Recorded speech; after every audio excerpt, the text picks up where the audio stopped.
I've always wanted to do what the boys could do. Like, it was my biggest frustration and gripe when I was a child that it was always, oh no, leave the boys to it. Or don't you do that, like Loz can't be involved because she's a girl. And it used to really rattle me. So I've always been in some ways a bit more on like the masculine side and always wanted to be strong and be powerful. And it's weird because I can't even pinpoint where it's come from, but I always wanted to train. I always wanted to be someone who did go to the gym and had a strong physique.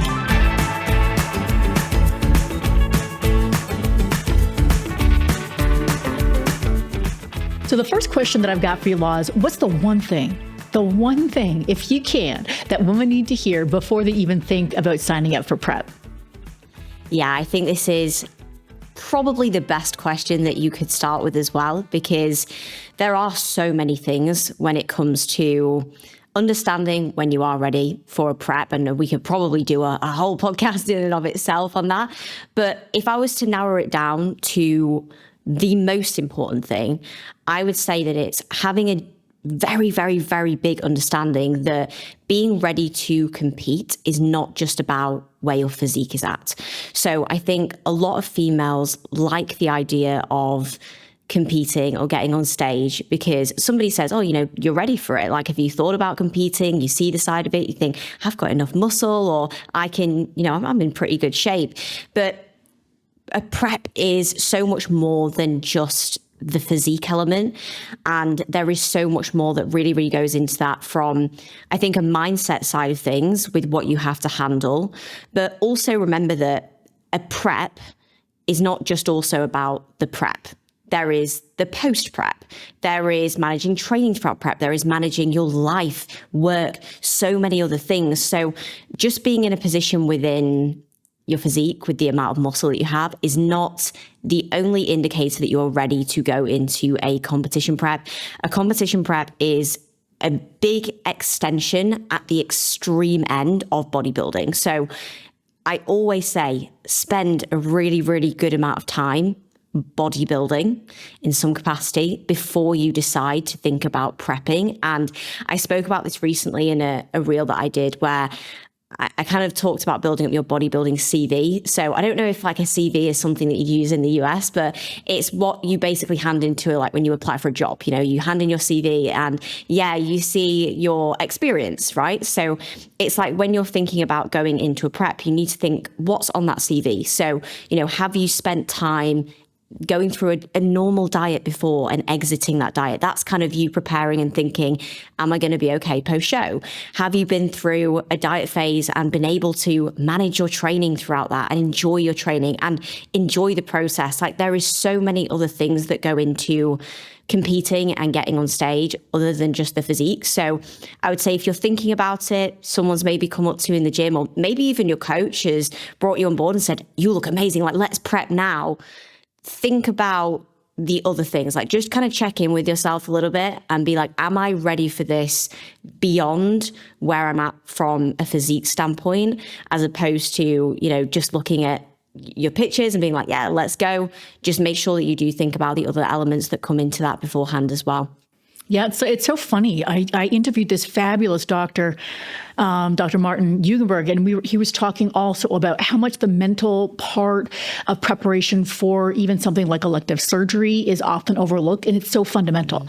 And that's one of my big proponents too, right? Like strength isn't just physical strength; it's the training that you have to do mentally to prepare to do hard things. It just keeps coming up time and time again. I think a lot of times women were not conditioned to really see that mental development around doing hard things as foundational.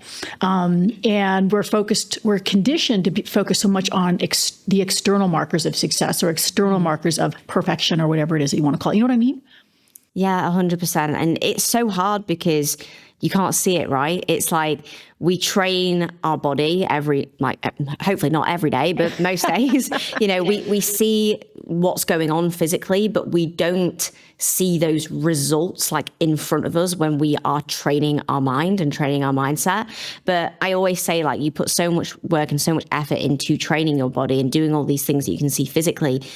it really starts in here. It starts with your mind. So make sure that you are putting just as much time and effort and attention into training your mindset and training your brain at foundation, because then all of the physical aspects come so much easier and also becomes so much more enjoyable as well, for sure. Yeah, you got to balance. There's nuance there. We certainly don't want to encourage women to start chasing perfection. Like, I have to be mentally perfect before I get started. You learn as you go, and there's some things that you have to experience to understand the truths of it. Even if somebody's telling you, like, this is what to expect and how to prepare, then you got to go through it yourself and go, oh, that's why she said that. I remember listening to one of my favorite bodybuilding videos. It's this wonderful compilation, 3 minutes. Of course, it's these huge 300-pound male bodybuilders, but very, very inspiring. I'll have to share it with you offline. But they interviewed Charles Glass. And I was lucky enough to train with him for a couple sessions. Phenomenal coach. So freaking old school. But the interview, when they say, Charles, what do you think? He's trained so many, champions. What do you think is the most important thing that goes into making that champion athlete, that champion bodybuilder? Is it your genetics? Is it your training? Is it your nutrition? And of course, he's like, no, absolutely not. It's your mindset. It's the mental game. Because so many people get into the sport thinking about that it's about the body, and they crack like an egg. They get into it, and when it starts to get hard, the hardness of what it is that we do, they give up. So it's the mental piece that for Charles really signified the difference, the mark between being a champion and giving up. So it's so important.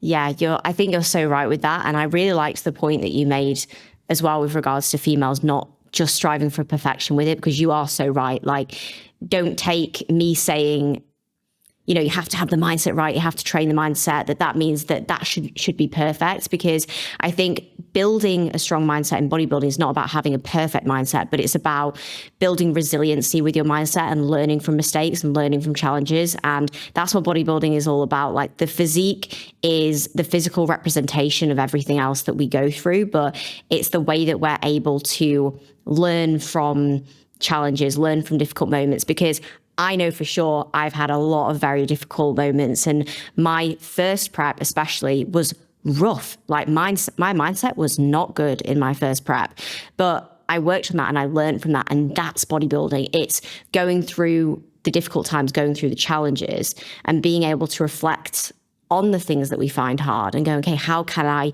be stronger than that? How can I learn more from that? And how can I gain more out of it to have a better experience within myself, and to love myself more and love the process more and love all these things more. So yeah, you're so right with the sense that it's not about chasing that perfection, but it is about just giving it the attention that I think it deserves. I love that. That brings me actually into the other hot question I have for you. And we're so aligned with our journeys here. Although, I'm behind you a couple of decades, or I guess, no, I'm not behind you. I'm ahead of you a couple of decades. You've been open about body image struggles growing up. And, what pulled you into lifting? Yeah, so I did really struggle with my body image growing up. I think I was even trying to think about this a little bit before I came on the podcast, because I think sometimes it's so hard to articulate those feelings that we go through, especially as females, when we're kind of coming into womanhood and we maybe have struggles in our personal life and we're trying to understand our self-worth and our standardization of beauty and strength and all of these different things. But I think for one reason or another, I did really struggle with my body image, to the point where I did struggle with disordered eating in my early teenage years. And for me, the thing that then kind of pulled me to bodybuilding was actually the fact that I had recovered from my disordered eating, something that I think is quite a hot topic in bodybuilding, actually, because a lot of people have the misconception that people transfer from one to another as a coping mechanism, which is obviously not something I recommend. The situation that happened for me was I'd recovered, and I was kind of now going through this journey of trying to honestly take care of myself. I'd gone through a lot of work to understand how important it was to look after myself and stop diminishing myself and trying to sabotage myself and punish myself and actually become the best version of myself. And I wanted to learn more. And honestly, I'd got to a point after that phase in my life where I was on paper healthy, a healthy body weight, but I felt like I didn't have these tools to now take care of myself in a positive manner. I was like, I want to learn more about how I can actually eat well and I can be stronger and I can look after myself. And I was at a point where I wasn't doing any of that.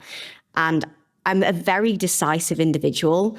And I just kind of had, honestly, a day where I was like, you know what? Enough is enough. I'm going to take control of this and I'm going to start going to the gym. I'm going to figure it out. I'm going to start looking after myself. How did you know that that was the answer?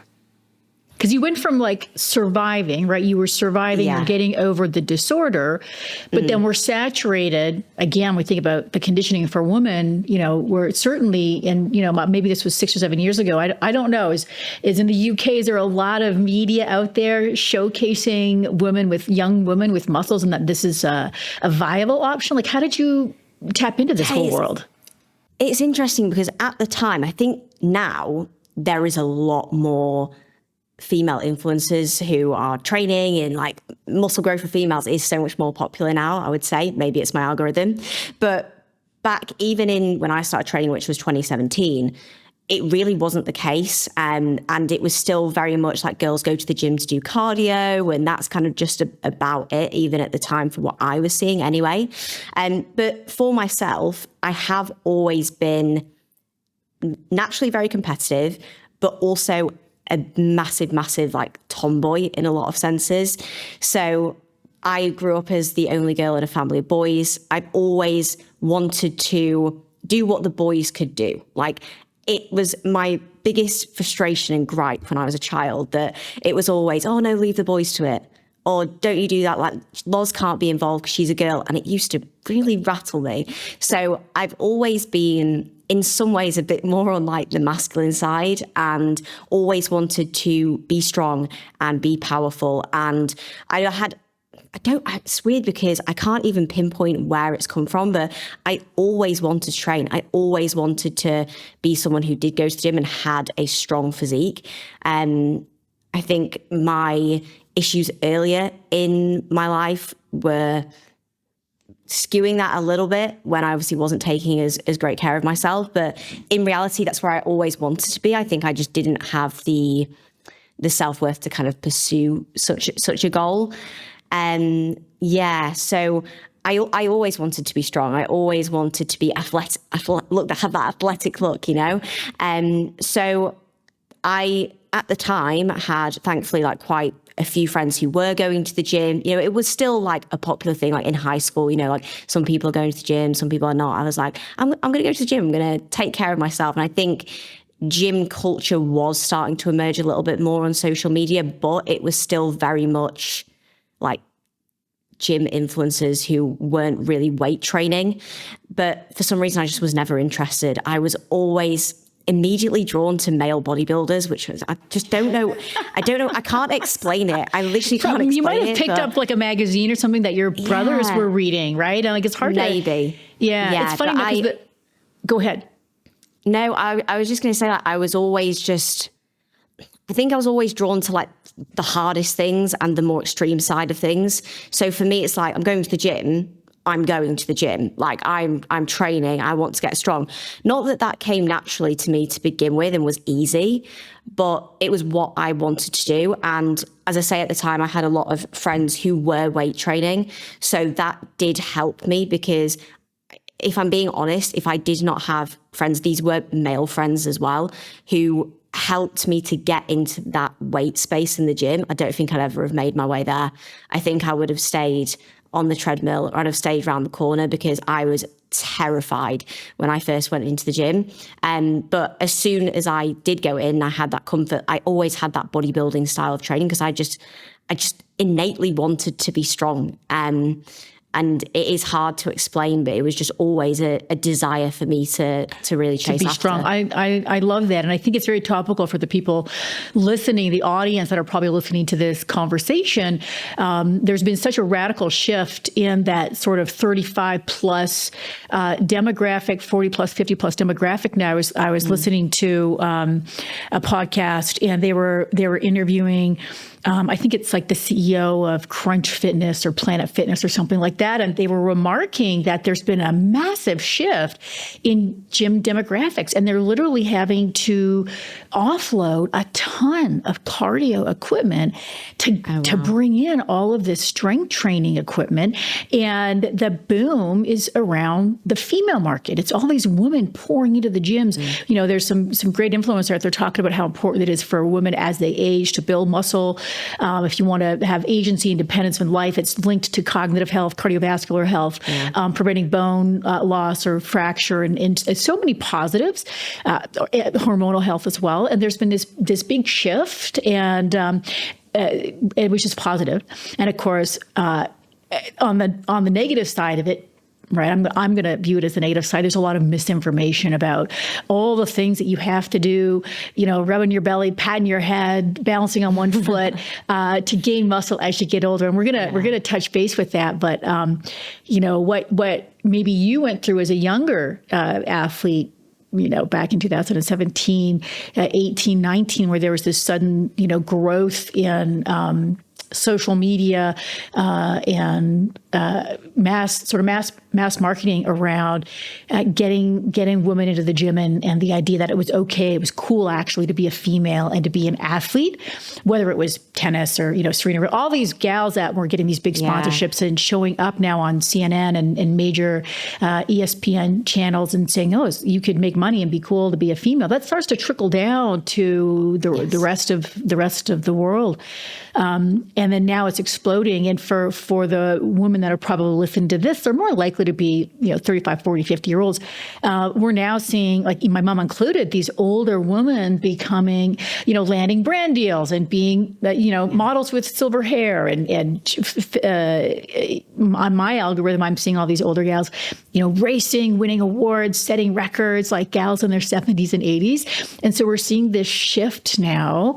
And there's some good and there's some bad. Let's go ahead and talk again about kind of the mental piece of it too, right? Like when did that shift happen for you between seeing this, you know, the bodybuilding culture, seeing that shift from it being primarily about the body to understanding that it was really that the mental strength and cultivating a strong mindset was foundational to the journey, to the bodybuilding journey?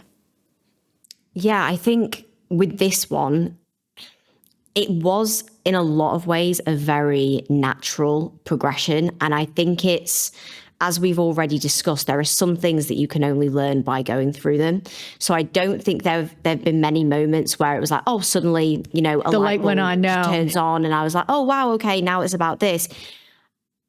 My whole journey with bodybuilding has been such a huge natural progression to go from zero training to where I'm at now. It was never, oh, I just got in the gym and I suddenly grew a load of muscle and I was like, well, okay, I'm massive, or this is bodybuilding, or I'm focused on the physique. Everything has been so gradual, every single step of the journey. And I think without a doubt, my first prep definitely did teach me a lot.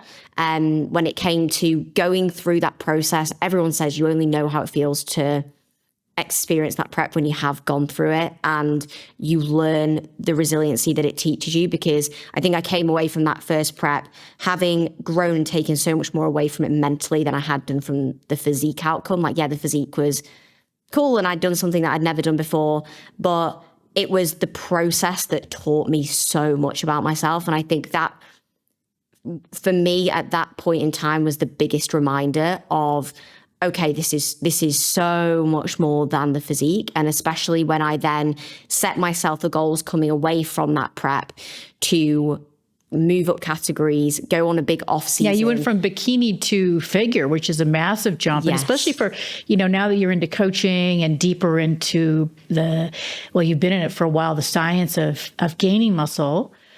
You realize how much time it takes to put on muscle. And also, you know, you do a build and you think, oh my God, I've gained 10 pounds. And then you get on stage and you're like literally 2 pounds, 3 pounds heavier at the most, right? It's like, oh, wow, where'd my legs go? Where'd my glutes go? Yeah. It was a really big process because I took took 4 years away from the stage.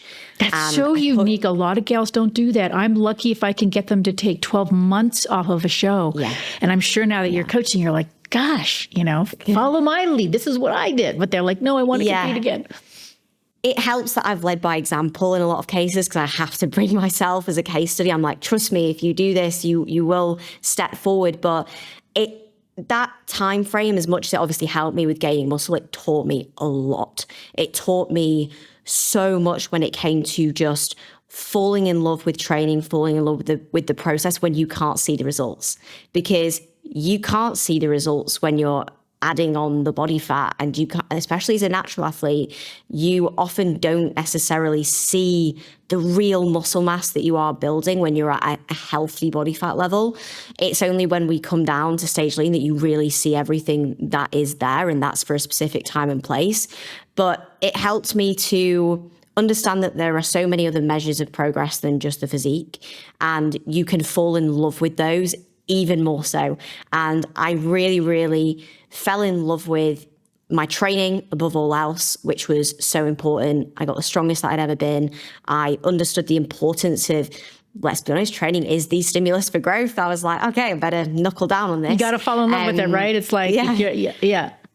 Exactly. And I think that off season for me, that time from what was 2020 to 2024 was where I made such a huge, significant shift in just truly falling in love with the process and not fixating on my physique. I let the physique become a byproduct of my actions, a byproduct of the work that I put in, a byproduct of my passion, rather than the sole driver of everything. And it was cool for me to step on stage last year and like see the physical representation of it. But even in that process, I came away from it and I was like, oh, this is cool. Like, it's cool to see that, have that final product. But like, I realized how much more the actual process, the day-to-day process, and what it gives me beyond the physique in so many different areas is truly so much more important. So sorry, I've gone on a very long-winded answer to that question. No, it's perfect. I got a lot of other backup questions for you. Yeah, I think the transition with the mindset came very naturally throughout the entire time that I've been bodybuilding, but definitely the biggest shift was in that last off season that I had, for sure. Yeah, I think, and again, that's the nuance that I mentioned at the start of the conversation. Going through that first show really underscores the mental journey. And it's how I frame it to my clients. I have two streams that I coach. One are athletes that, like you, that have competed, and they want to work with me. I'm a natural coach. They want to work with me to do another show, and that's kind of a different experience. They've already gone through that. It's like having a baby for you understand now, like, oh, that's what it's about. Now I'm ready to focus and dial it in. And then I have this other stream of gals that start with a lifestyle transformation, and they, a lot of cases they're older, they're my age, and they want to get their mojo back. They kind of are doubtful whether or not our process will work for them. And then things work really well. So they've done a cut, they've done a reverse diet. I'm a strong proponent of a reverse diet to maintenance. And then they decide, hey, I want to do a lean build. And at some point, it's let's get ready for the stage. Not everybody, but a good number. And what I tell them is, listen, you learned a lot during your first cut phase. And I call it a cut phase for these lifestyle gals. I said, but now what we're going to do is really shine a bright light on your entire process. And you're going to find the boogeyman under the bed that's still there, still rattling around the negative narrative, making excuses, throwing you under the bus, putting hurdles in front of you, right? And now you're going to shine that bright light and really go toe to toe and clean out the closet. And the outcome isn't just getting on stage. That's great. It's fun. You're in your shiny suit. You got the photos, maybe a trophy or a medal. But you really are doubling down on this identity that you, as an adult female, despite your conditioning and despite the history behind you, you're actively creating a new identity for yourself. You're now her, like 100% her. That should be the real goal. And of course, make sure that's in alignment with what your values are, like your family values, your career values, all that. No, I love that so much.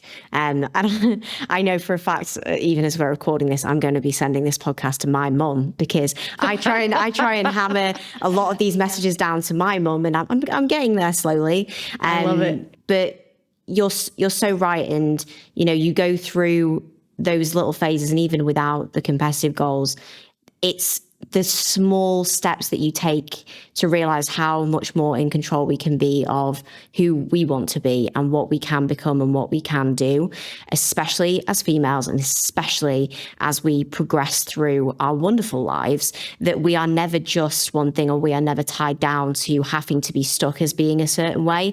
You can take control of anything at any time that you wish, if you believe in yourself. And sometimes having somebody in your corner like yourself who knows what you can do and will guide you through that makes all the difference. But once you start, you get rolling. You start to get rolling, and you create these positive cycles for yourself, where it's like you make a little bit of progress and you're like, oh, I did that thing and I made progress. And then you start to think, I can make more progress. And you start to just create this positive momentum for yourself. And obviously you can sometimes have challenges, but you generally start to act in a way that creates these like positive reinforcing cycles. Yeah, you're generating your own negative ones. Yeah. Positive feedback loop. Yeah, I think I was listening to this great podcast by, I don't know if you listened to Chris Williamson, but he was interviewing Sebum, right? And they were talking about like what comes first, the chicken or the egg? What comes first, your self-belief, and then doing the things that would go hand in hand with that strong vision of yourself, or are you getting some small wins, right? And then that creates the self-belief that allows you to do the bigger jump, take the bigger leaps. And it's really hard to unpack all of that. It's kind of a mix of both. Sometimes I feel it's a little bit of luck, like who rolls into your life, or an experience that falls on your path that drives that growth. I think, as you're talking, I'm thinking of this interview I did with, she's a neuroscience-based practitioner, Michelle Beatty, and she talked about how weight training done reflectively, right? So you're really, talking to yourself, and you've probably done this, looking at your videos. And guys, if you haven't followed Loz, go follow her. It's Loz.v currently, right? That's your,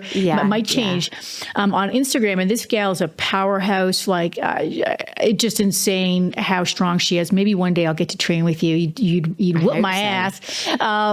Maybe Mom and I will be able to train with you. That'd be so cool. But she's incredibly strong. What Michelle was saying, that was during training, as you're doing those hard last reps, if you can really get into your brace, into your breath, that one or two cues that you got to dial into, or maybe you're just, you're saying like drive or something, or that's practicing this conduit of, communication, as it were, between your brain, your CNS, and your peripheral body. And you're practicing introspection, neurointrospection, and you develop this strength, and it transfers to other parts of your life. And I feel that. Yeah. And maybe, I don't know if you'll agree or disagree, but it's the actual act of training that can really give you this edge on self-awareness, and like a kinetic or a embodied self-awareness, not just theoretical, but like you're practicing this this process of doing a hard thing, keeping your prefrontal cortex, your brain, online as you're doing it, versus without that training, something hard happens and you run around like a chicken with your head cut off, right? You're practicing getting used to staying focused in the middle of chaos or hardness. What do you think about that?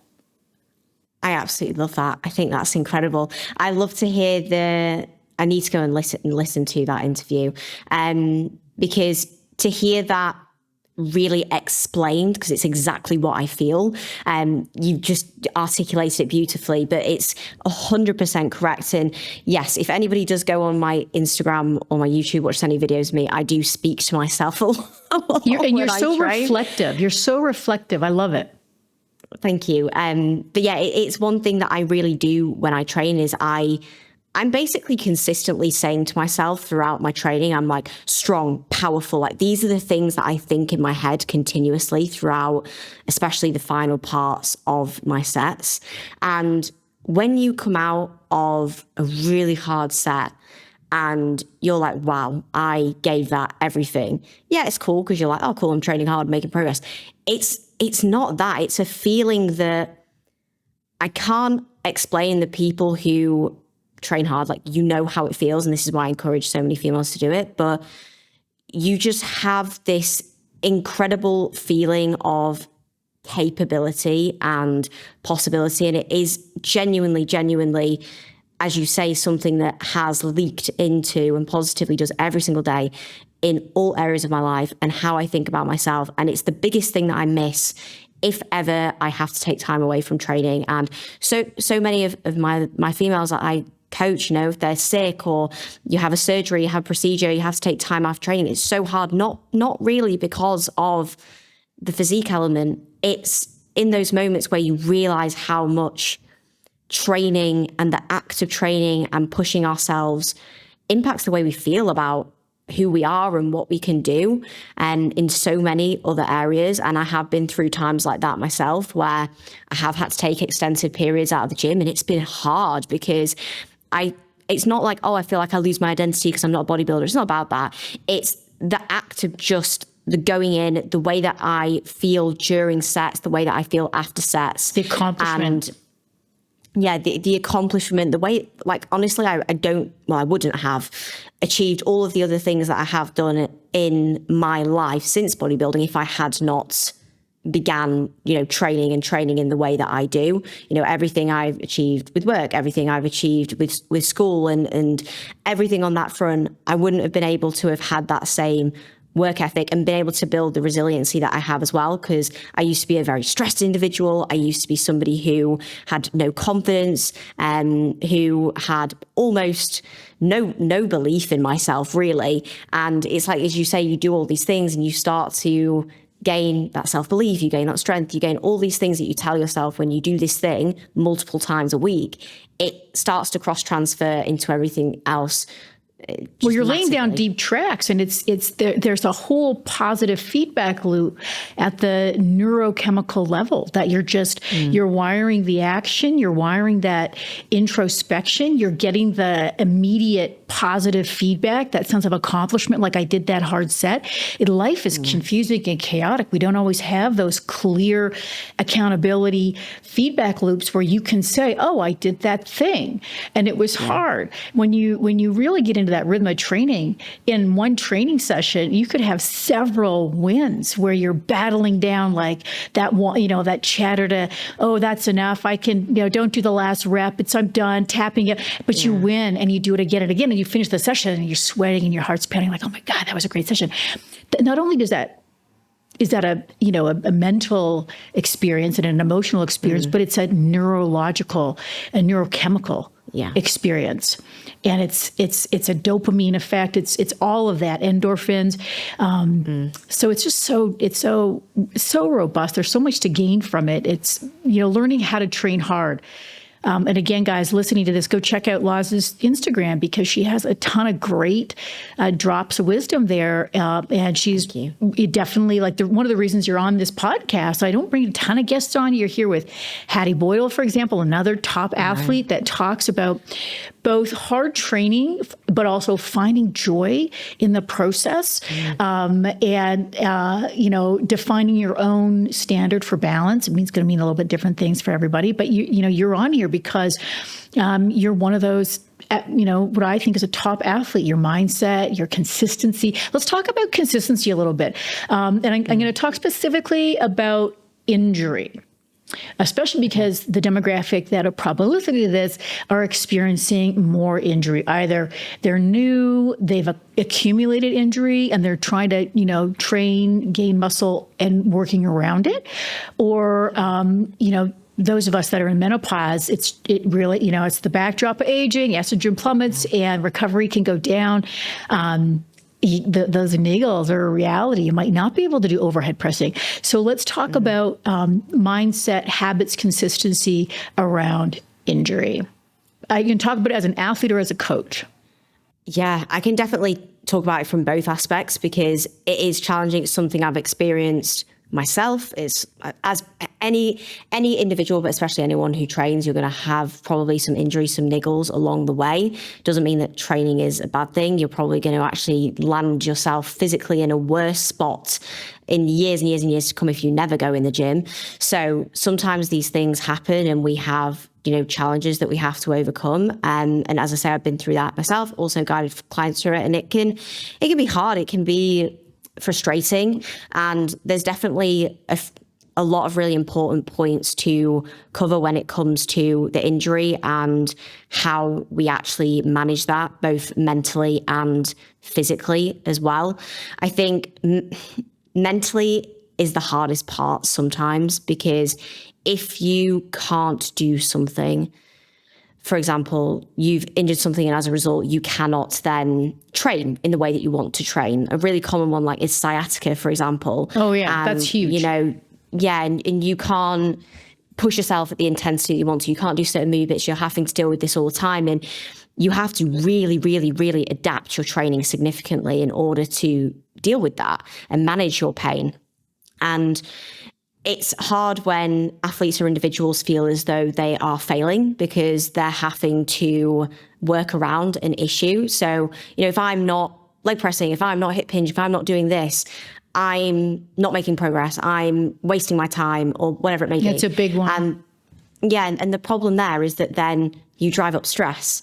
So you're driving up stress, worrying about the injury. And the problem is especially something like I've noticed with sciatica or anything that's nerve related, if you are very stressed, you're possibly going to make your pain, your own experience of that pain or that issue worse. And obviously there's a lot that is still to be understood about how we experience pain. And it's something that I'm trying to navigate. And obviously the biggest thing we can do is listen to ourselves.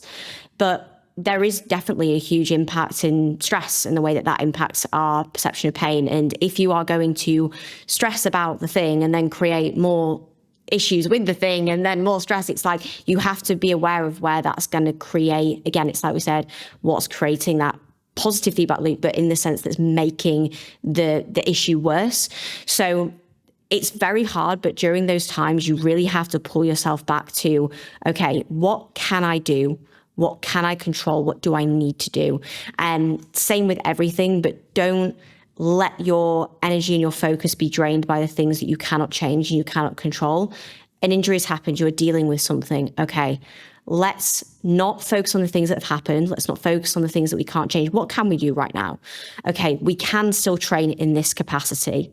We can do this rehab work. If you say, for example, have rehab work that you need to do, obviously, if that is the case, make sure that you are seeing someone who is specialized in that field that can help you. Do it. And I know that sounds simple. I will underline that one, Loz, because people, they don't do it and they'll go get their hair done or their Botox done, but they won't carve time or expenses to really find, not just go to any PT. And again, especially for that older demographic, you got to find somebody that's going to treat you as a 50-year-old or a 60-year-old as an athlete and with an eye to getting you back into the game, right? So you got to find that. They're not going to fall out of the tree. You might have to do some word of mouth, go on a chat group, find somebody in your area that can really help you. 100%. Please do some really good research for whoever you do choose to see, because if you go and see someone who does not understand your circumstance, it could probably make it worse. So try to find somebody who really knows what they're talking about. It will be so worth it, and put in the work to actually make that better, because it's so frustrating as a coach when somebody has the same issue and you're saying, okay, what have we been doing this week? Oh, well, I didn't have time to do rehab. Or, well, I kind of felt like I wasn't really working hard enough in the gym, so I just did some extra work anyway. And it's like, oh, okay, well, what we need to do is we need to make sure that we're actually executing the plan to begin with, because this is the key thing, is if you have areas you can work on with the way that you're programming your training, or you have rehab work that you need to do. Let's start with the baseline of doing those things, and then we can gauge your response, because you need to then be able to see, and especially living in the moment and how you feel is very important to understand, okay, how do I feel today? Do I feel the same? Do I feel better? Or do I feel worse? And then you can start to understand if what you're doing is helping, if it's maybe keeping things the same, or if things are actually continuing to get worse and we need to maybe look at changing things around. But if you're not doing anything and you have no measure of what's going on, then it's hard to understand what we need to do to make that situation actually better for yourself. So do the thing. And also, as I say, live in your present experience. And often it totally depends on the individual. And this is where you'll know. You understand the psyche of that person and whether they're someone who's over analytical or whether they're someone who doesn't pay enough attention. But sometimes it's where, making notes or having reflection on how you feel is important, because I do find that with a lot of injuries, and again, totally depends on the extremity of the injury and what the individual is dealing with. But trying not to live in a diagnosis as well can sometimes be very helpful. Thank you for saying that. Yeah. Because a lot of people will be like, I have this, I'm injured, I'm now injured, this is my life. And it's like, okay, well, we're living with these symptoms and we're experiencing these things. How can we manage that to have the best experience and like just quality of life for you? That's what we need to focus on, is like how you feel day to day and how we can improve that and keep you in a good spot, rather than labeling yourself as this thing and thinking this is the issue, this will never get better. I have a frozen shoulder, I have sciatica, I have this, I have that. It's like, okay, how do we feel? Like, how are we feeling? How are we feeling better? Like, let's focus on those things. Because, a lot of people do really identify themselves with like a diagnosis. In, yes, some ways that's helpful, but it can also be very unhelpful, especially for certain individuals who are very over-analytical and incredibly stress-prone as well. Yeah, and then it comes into the mindset part of it too, right? Like, I think everything's an opportunity to grow. And at the end of the day, when you're on your deathbed and you're looking back, it's going to be your mind, right? Like in your identity, your personality, whatever you want to call it. And if you can pick your battles and pick your lessons with that overarching optic of, I'm here to learn, I'm here to grow as an individual. Even injury, can be an arena or an opportunity to understand who you are, what version of yourself is showing up, and then do the work. If you're not happy with how you're showing up for yourself, do the work to change and to grow, because you don't, your person, who said this? I think it was Jim Rohn. I don't know if you know him, but he's like this old speaker. He influenced Tony Robbins. I don't know if you know Tony Robbins. Yeah. But he's like a coach, right? Like an old coach. And he said, there's no excuse for not, I'm gonna paraphrase him. There's no excuse for not cultivating your personality, because your personality you're not born with, like your fingerprint, right? Your fingerprint, you're born with that. Your height, you're born with that. Well, you know what I mean? The genetics for it. But your personality is malleable. And a lot of it is how you frame your experiences. And with time and awareness, auditing what you're listening to, the conversations you're allowing yourself to have, what you're allowing to come into your psyche, who you're hanging out with, all of that, you can have a tremendous amount of control over who you're developing in your personality. And that's incredibly liberating. So even in something like injury, like if you find yourself always getting injured, you find yourself, always, some gals, when I get injured, I double down. You're probably the same. Life's taught me that. When I get injured, what can I control? I double down on that. But I'm sure, Loz, you've had gals that will get injured or sick and they'll go backwards, right? They'll just stop everything. They'll start eating off. They'll gain 10 pounds. And you're like, no, like the only thing you can control right now is your food and like the books you're reading or the podcasts you're listening to. Don't look at, so do you want to speak a little bit maybe about that from a coaching perspective to athletes, gals that are listening to this, that maybe are struggling with some injury or they've got, their kids are bringing sickness home. What would your advice be? Maybe your top 3 tips to stay focused, and I call it find the win in the situation. Yeah, when that happens, I find that it happens a lot with people who maybe have either a 100% or nothing mentality. And where if they're not doing something at 100%, they're failing. That's the way that they view things. And I always say, think about it in the sense that, if you were to go, at school, you got to sit a test, you got to sit an exam, you still pass that exam if you get 60% or 70%, or it's still incredibly valuable with you getting that amount. It's not worthless because you didn't get, it's not worthless because you didn't get 100% on it. There's still a huge amount of value in even the 10% that you can do, the 20%, there's still something. There's still something that's there. And when I find people who have that 100% or nothing mentality, I always try to encourage them to think about their mentality as being more of a dimmer switch as opposed to being a on and off switch, right? So it's like, rather than thinking I'm either on or off, like I'm on, I'm doing my training, I'm doing my nutrition, everything's perfect, it's on. If one thing breaks in the circuit, it's off. Okay. Instead, let's think about being a dimmer switch, right? For some magical reason, this light, it never breaks. It's on all the time. Sometimes that light is all the way up, it's all the way full brightness. We can do everything we need to do. Sometimes things happen and that dimmer switch is turned down a little bit. You're having to compromise on your training because you're injured, or you've had a really stressful week at work. So as a result, you maybe not been able to train at your normal frequency, or you're having to manipulate your meals for the day into different macros, or whatever it may be, right? So you're not maybe operating in your perfect little routine of everything being amazing as it is, but you still have that light on. And that light being on is your understanding and your awareness of the things that you can control. It's your general awareness of wanting to be somebody who takes care of their health, takes care of themselves, takes care of their mentality. You don't have to be switched off. We're not two-dimensional beings who are either perfect at some things or either an amazing athlete, or we don't care about our goals. Like, you can live in between. Yeah, you can have awareness of these things. Like, it's like you can go out for a meal, you can go on vacation, but it doesn't mean you have to come back 20 pounds heavier. You can still, have awareness of, am I getting in some protein with this meal? Or did I go for a walk today? It's like you can have awareness with those things. So I think it starts with the way that you think about that, and not instantly telling yourself, if something's not perfect, don't bother, because that's silly. It's just silly. And I say that to my clients. I'm like, we're not going to do that. It's just not happening.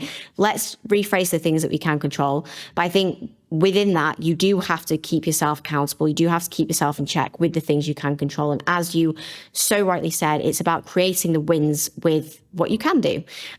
So write down literally a list of the things that you can still control in your day. If you can't train, if you're injured, if you've had a surgery, what can you still do? You can still prep your meals. You can still go on a walk. You can still do something that's not training. You can fill that space with something else that you maybe don't normally have time for. Read a book, watch a TV show that you like, go to the movies, go and spend some time with a friend that you've not seen in a while. Like, there are things that you can do that can maybe fill that space a little bit and give you some extra focus in those timeframes where you maybe can't do other things. And it is literally a case of kind of giving yourself those wins, giving those acknowledgements, and also, still above all else, having a wider perspective that this time will pass and you are probably going to be okay. And we're always on this like longer journey of what's happening. Yes, we always want to live in the present moment, but we sometimes take where we're at in a single point in time and we extrapolate that into our future. So, something's bad right now, our forever is bad. We're injured right now, we're always going to be injured. And that's not necessarily the case unless you tell yourself that's the case.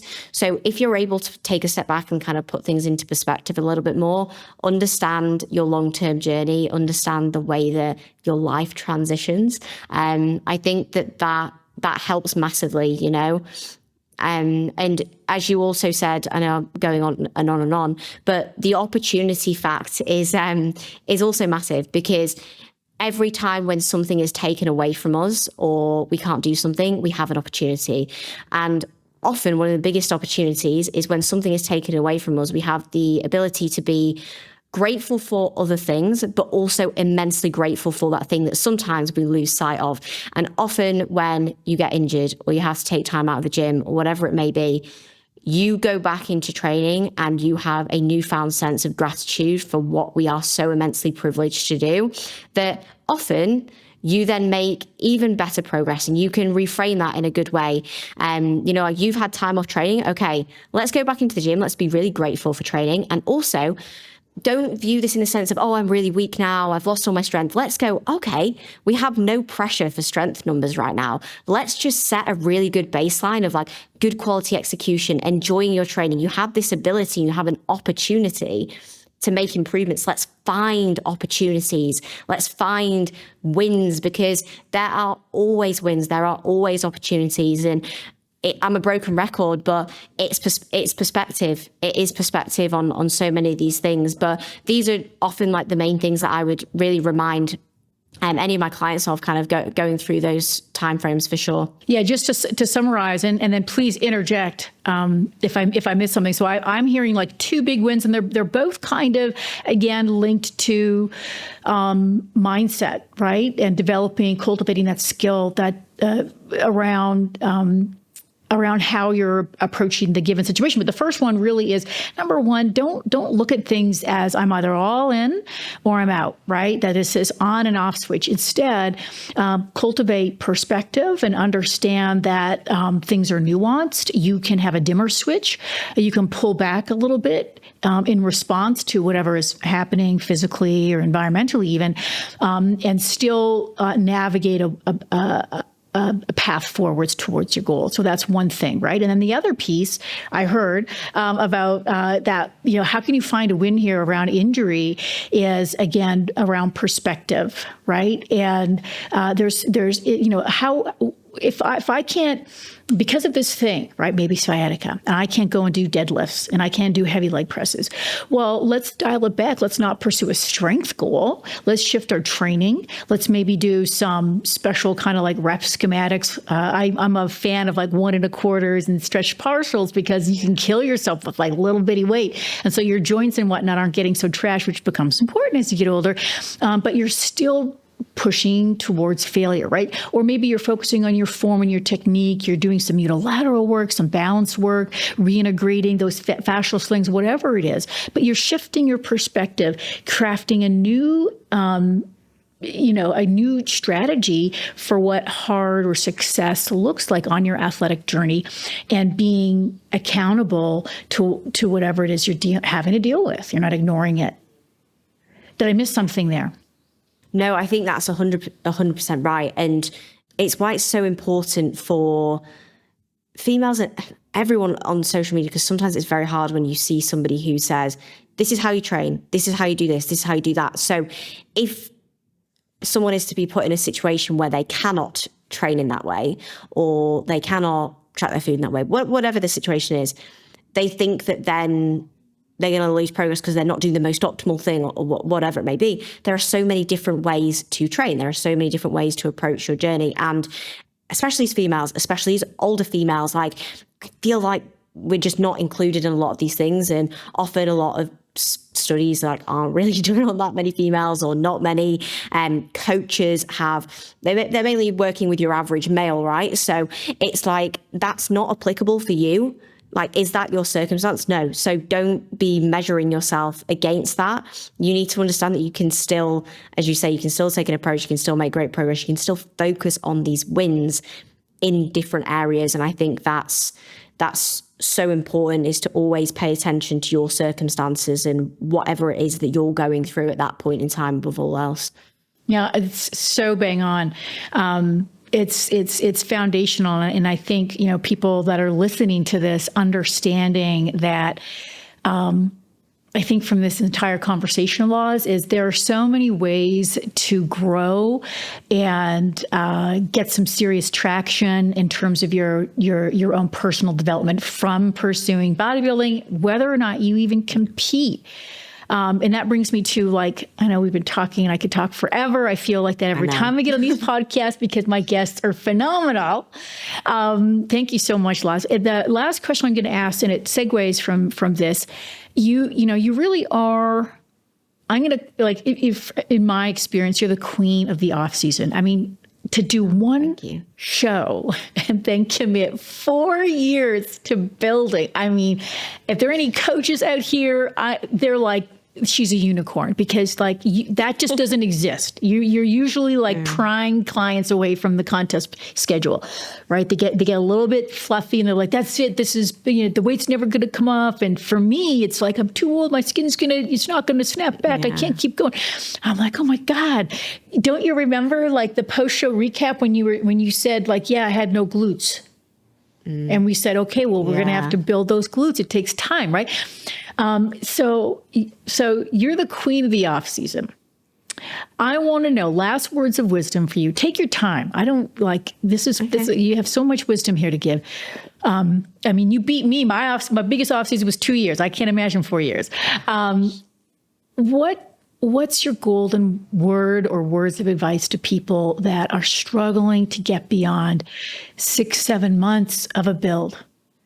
How did you do it? Did you ever have to coach yourself to resist the urge to get back into a contest prep? How do you coach your clients?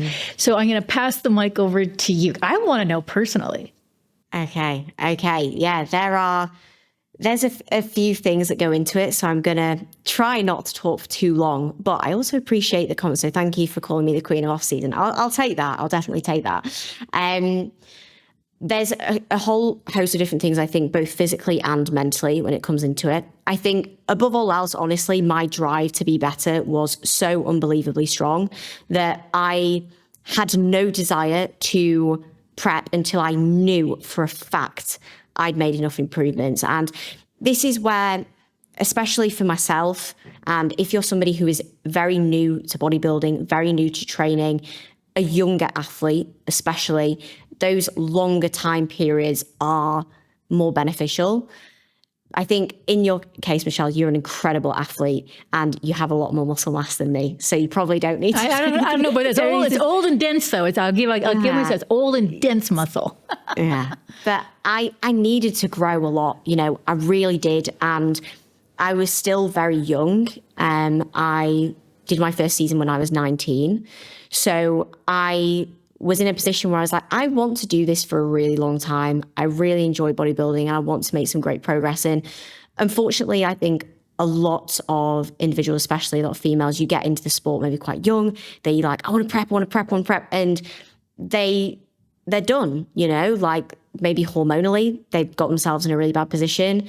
They've burnt out mentally and they've not made enough progress. And then they think they're rubbish at bodybuilding, so many different reasons. And I had a very clear perspective of I want to do this for a long time. I want to make great improvements. And the drive for that was at the absolute forefront of my process.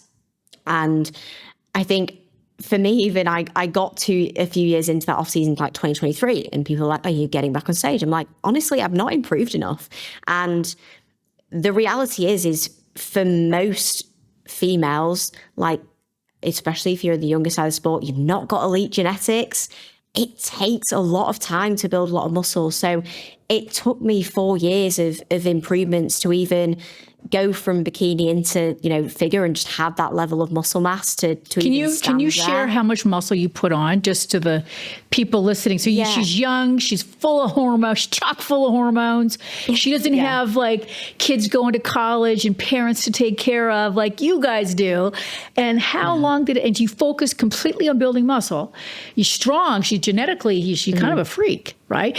How much muscle did you put on from your bikini to this year's contest?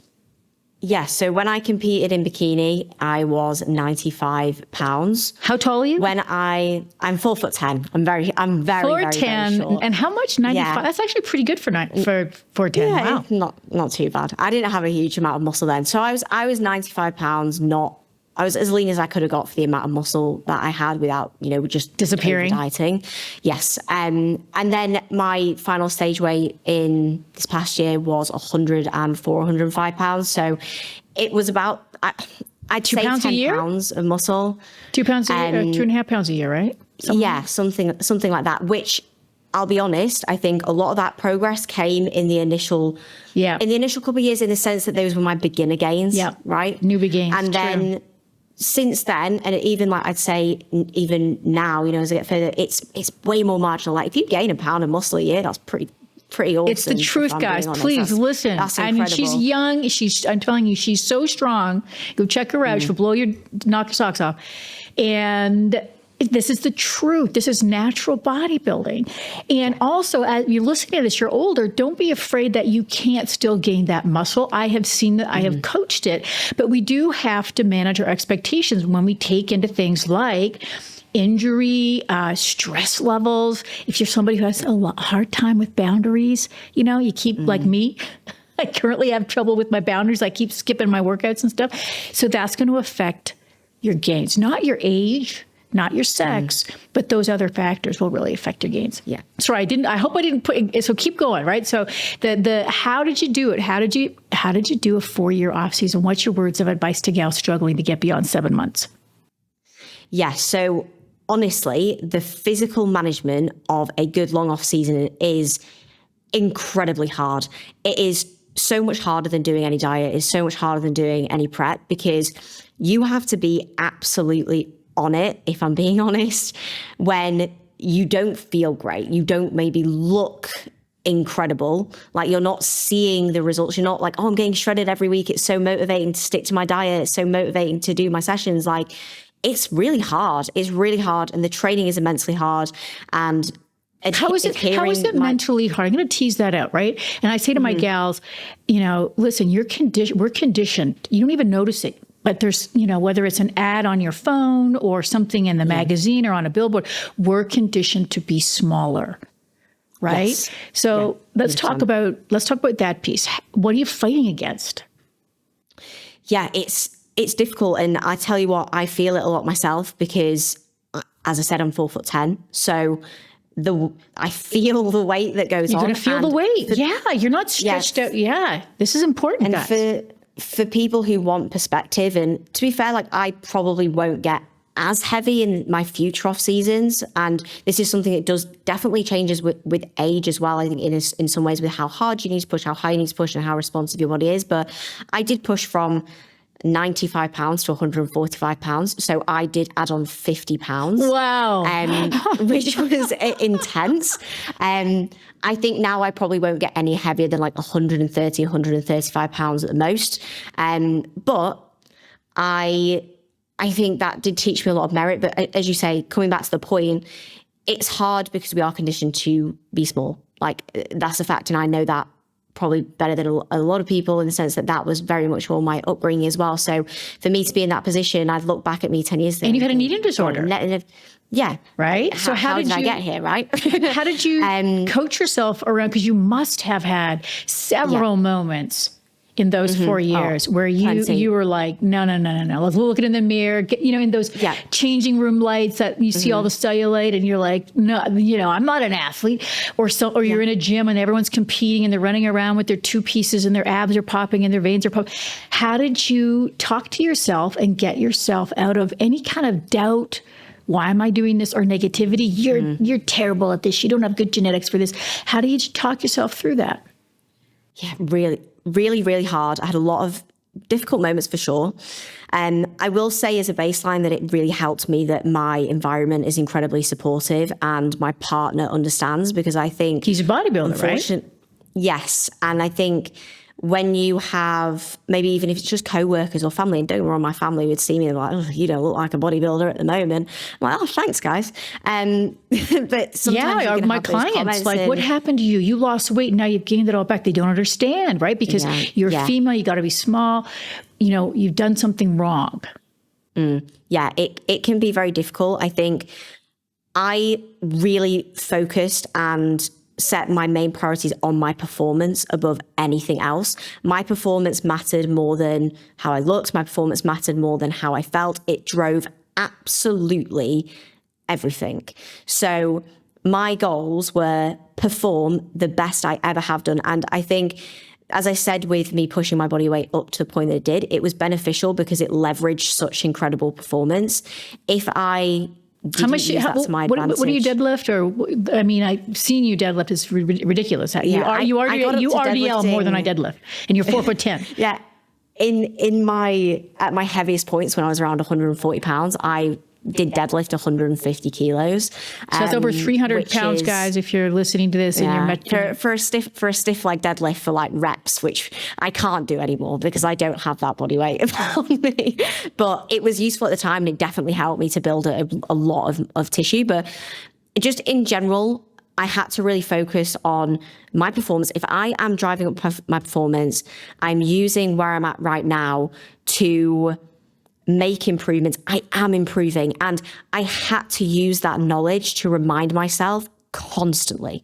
I had to be like, this will pay off. This will pay off. And while other girls are dieting down and looking the same as they did the last time I stepped on stage, I will not let that be the case. I do not want that to be the case. So I like that. I'm going to stop there. So a couple things. I actually coach that very specifically, like, let's set a strength goal. And I encourage my clients, like, let's think of a performance and a strength goal, something that you can be proud of doing. So that's one thing. And we do that too. That's coaching the athlete mindset outside of the physique athlete mindset. Like, let's be an athlete and be proud of that. And all your training and all that goes around your deadlift or your leg press goal.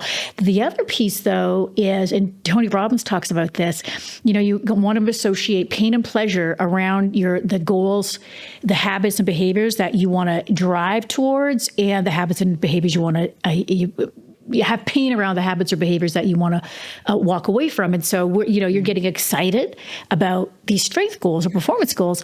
And then you're associating pain and displeasure with, I don't want to be one of those girls that's like the same. She looks the same or worse because she keeps competing and not investing in her improvement season, right? It's a strategy that anyone can use, and it's important. 100%. And I think you have to remind yourself of that. And I think a lot of females think that when they're like, oh, I want to make improvements, but I'm like, and then they want to diet. I'm like, okay, but you want to have muscle, right? Do you want to literally have no muscle when you come down? No, you probably don't. You need to remind yourself of those things. And it's not a bad thing to give yourself those reminders. I relied on that a lot. I want to be better.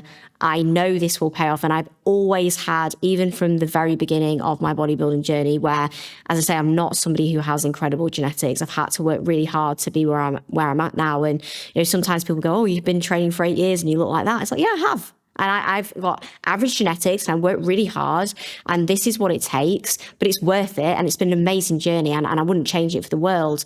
But I've always had that envision of like, this is going to take time, and things like results take time, results take change, results take discomfort, results take hard work. And I consistently reminded myself of that. I think the longevity aspect of the off season, as you say, like 4 years is a long time. You have to be very meticulous to make that happen because, and this is where you said, my life, I don't have kids. I don't have kids. I don't have an office job. I work for myself. I have no responsibilities aside from AJ. So I can do what I need to do. And I had to be very on it because, as I said, a long off season is in a lot of ways so much harder than prep, in the way that it can get messy real quick if you're not on it. Like, you can get unnecessarily soft. You can start to actually feel worse in the gym. If you're not taking care of yourself and eating well and keeping like your CV health in a good spot and staying fit and looking after yourself, like, you can become very insulin resistant. So many of these Thank you for saying that, because I think people could listen to this and think, oh, she just went up to one. It's like, no, she was very methodical. And yes, you're going to gain body fat, but you want to somehow gauge that you're gaining actual muscle. I think that's where the performance goals probably come in. Yeah. Did you also do metrics? Like, I try to keep my gals, let's kind of cap where the waist is going to go if that's where we're tending to gain. And then we're really going to actively drive towards like probably a glute, like a shift in your hip metric, like taking your glutes or your thighs, we're going to go to the quads. How do you manage that? How's that part of your strategy? Be something that is sometimes helpful with clients. I'll admit I've not actually ever done that massively myself. I generally track body weight and visuals. So just checking photos. Also, I coach myself in the sense, like, I coach myself and my partner obviously coaches me as well. So we're both very, very in person on it with, like, we can see what's happening in front of us. And sometimes a picture, and this can sometimes happen with females, where you might look leaner on a picture than you do in real life, or the other way around. And that can sometimes be where using those things is actually very helpful. And again, like you say, to make sure that you are gaining muscle mass relative to just body fat. But we also, a lot of us store body fat in different areas. I, for example, I'm somebody who does naturally store a lot of body fat around my midsection compared to everything else. So the off-season look, even for me, immediately post-show, you lose your abs right away. Yeah, they're gone. I don't have abs. It's so unfair too, because that's what people signify as like, oh, she's fit. She has abs, and it's like, well, look at my back. I gotta look at my back. Yeah, I literally don't have abs. Like my midsection fat is like the last place to often go, and that's my genetics, and that's fine. And that's honestly like one of the biggest things that then comes into what helped me mentally to get through spending time not being super lean, because that's the thing that girls struggle with the most is, oh, wow, I'm going to spend all this time not being photo shoot ready or prep ready or whatever. And it's just changing your perception of what is a beautiful physique, what is a beautiful body, what is a strong body. And like a leaner body, a skinnier body is not a better body. Like it's not. And it's, as I say, like I'm naturally somebody who holds body fat around my midsection. And I think a lot of this is maturity, but like, I'm okay with that, like why is having body fat in your midsection a bad thing? Like, yes, there's obviously points where you can be unhealthy, but most of us in, our context and most of the listeners, like natural levels of body fat, natural levels of cellulite, there's nothing wrong with that. Like there is nothing wrong with that at all. And social media, but not even social media, magazines, all the media back in the day, like for some reason we are the ones who curate what is the standard, right? Like what is beauty standard of how females should look. And you either choose to accept that and let that be your like gospel, like what you believe, or you choose your own standard, or what you choose to accept. And that's the biggest thing that I learned throughout that time frame. And I had to work on it initially. Don't get me wrong. I had my days where I was like, why do I look like this? Like, as you say, my genetics suck. Like I'm not making any progress or whatever it may be. But I really learned to actually love my body beyond my body fat level and not associate feeling good in myself with my level of body fat. And instead more so, like I can love my body no matter how it looks, right?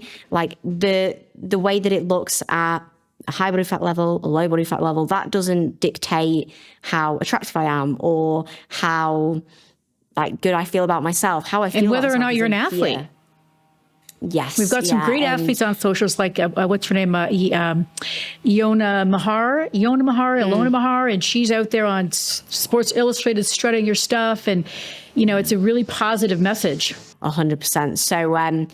So that definitely really helped me as well. So there's a mixture of, as I say, it's like the physical element of really managing your variables immensely well over such an extended phase, having metrics, having goals that are not physique related. And honestly as well, I would say having goals and having things in the off season, in those improvement phases that are not even just bodybuilding related. Like for me, a big goal throughout that was having time with family, having time with friends, being able to manage off-plan meals better, being able to go on holiday and incorporate those things within my goals, which I think have been pivotal for my longevity within the sport, and also just my general management of those things, because I think it's very easy for also athletes to exist within prep off-season, and then they're kind of relying on a lot of these phases to give them purpose or to help them with staying accountable or staying adherent or whatever it may be. And they're not actually learning skills or understanding their greater purpose of why they do what they do. And I think that's where that time also really helped me a lot. So you can set yourself goals even outside professional of that and personal goals, right? Keep your have some goals in as an athlete, so you don't start the build and then teeter off, but then also have some personal and professional goals. All right, let's we're gonna have to wrap up here. I can't believe how long it's gone. And again, like, I feel like we're just scratching the surface with what you bring to the table, guys. Thank you so much, Loz, for showing up and sharing, taking the time to share with us all of your information. And please go and follow her on the gram, currently loz.v. And I'm excited to to watch your journey, Loz. Thank you so much. I just want to also say a huge thank you to yourself for having me on the podcast, because the information, everything that you put out is absolutely incredible. And to be invited on this podcast is honestly a huge honor. So thank you so much for having me. Thank you to anyone who actually listened to this as well. But yeah, you're a huge inspiration. Everything that you do for so many females is so incredibly impactful. So please keep doing what you're doing, because I love it. I absolutely love it. And just thank you so much again for having me be a part of this. Absolute pleasure. Thank you, Loz.